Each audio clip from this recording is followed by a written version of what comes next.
5 is OpenAI's answer to all of that. The model might actually be quite good. I'm personally more of a habitual Claude user, as you may have figured out, but I will try it out. Greg Brockman, the president of OpenAI, granted, called it a new class of intelligence. OpenAI says that you can give it a messy, complicated assignment and it figures out what to do, which is what most of my AI prompts are like. They're kind of like 2 typos away from being complete gibberish. AI usage is going to turn us all into idiots who don't know how to speak English, but that's for another time. GPT 5.5 uses multiple tools. It checks its own work. It keeps going until it's done. It's a perfectionist. It's a worker. Bank of New York tested it early and they said that the hallucination resistance is a step change. It does more with fewer tokens than 5.4. It's efficient. The benchmarks are strong. The product is seemingly very strong, but the coverage tells a different story. Fortune wrote, and granted I'm paraphrasing, that the release was partly intended to, quote, undercut a narrative building across social media that OpenAI has lost traction and fallen behind Anthropic in the race for enterprise customers. That's a business magazine saying that the model launch is partly a PR strategy. CNBC's first paragraph mentioned Anthropic's mythos.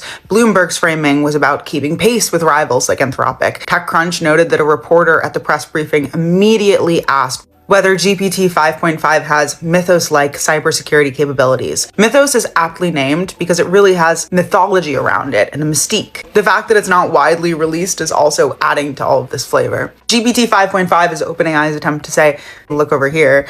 So OpenAI has 900 million weekly users, yet every story about their biggest model launch of the year is framed as a response to Anthropic. The company that started the race is now being covered as the one that's panting, chugging water, trying to keep up. But here's what makes this genuinely complicated. GPT 5.5 might be the best publicly available model right now. I wouldn't know. I will go check it out and see if I can tell how many R's are in strawberry. But the benchmarks show it's retaking the lead over Opus 4.7 on coding. It ties Mythos on Terminal Bench, which is a coding benchmark. Mythos isn't even available to the public, so the product might be better. But it doesn't really matter because in the public eye, the story has already shifted. You can always build a better model, but coming up on an IPO, you can't unbuild a narrative, and the narrative to investors may actually be more valuable.